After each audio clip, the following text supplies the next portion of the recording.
Kelvin, my love, I'm very happy and thankful to God for having you into my life.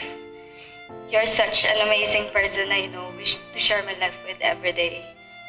Our love for each other is heaven sent because you are truly a blessing and a prayer.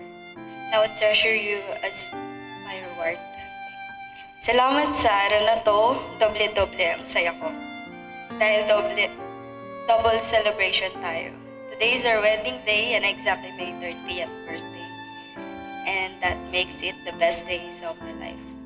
But I am more thankful to God because He added another year to my life as He added you in my life. It has been a long journey and now we are finally getting married. Looking back, our relationship was not easy. Sometimes we fight, but still, we fight for the love. Thank you never left me. Even though so many times I've been trying to break up with you. Because of our differences and circumstances. But despite of all those things happen, we choose to stay much stronger and love each other as Jesus loved us. Sabi ng iba, hindi daw tayo pwede sa isa't isa. Pero hindi ako naniniwala dahil hindi tayo dadalhin sa lugar na to at hindi tayo dadating sa puntong to kung hindi pinahintulutan ng ating Panginoon. Dahil ang Diyos ang may akda ng lahat at siyang author ng love story natin. Na may plano ang Diyos kung bakit ikaw ang mapapangasawa ko. Sabi din ng iba, pinili kita dahil sa kung ano meron kang ngayon. Pero hindi nila alam na minahal na kita nung panang wala ka pa at wala ka pang napapatunayan sa sarili ko. Narinig ko yung bawat kwento mo kaya napamahal ako sa'yo. 7 taon at 5 buwan din tayo magkasama. At ngayon pang habang buhay na, naging magkaramay sa problema. Kaya nagkasakit ako, salamat dahil pinili mo ako sa kabila ng kondisyon ko. Minahal mo pa rin ako kahit na may sakit ako, hindi mo ako iniwan. Kahit alam mong wala ng lunas to. Bagkus tinulungan mo akong bumangon, inalalayan hanggang maging okay ako. Sabi ko, wala na ang lalaki na magmamahal sa akin gaya ng pinakita mo. It's been a quite roller coaster, we had up and down. But by the grace of God, we never let go. Masaya ako na lagpasan natin ito at malagpasan pa natin dahil alam natin na meron tayong malaking Diyos na umaagapay simula po sa umpisa.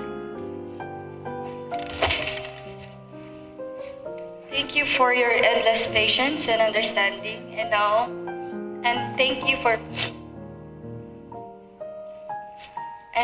for making me happy whenever I'm sad.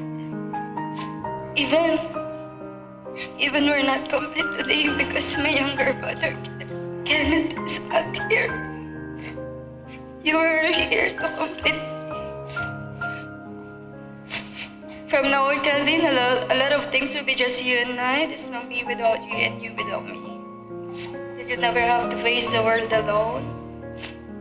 I will hold your hand all the way whether you feel victorious and catch you if you're defeated. Let me be the shoulder you lean on.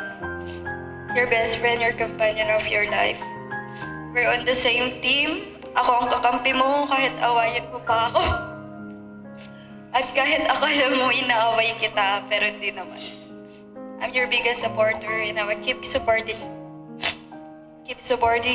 you because I believe in you. Basta naayon lahat sa plano ng ating Panginoon.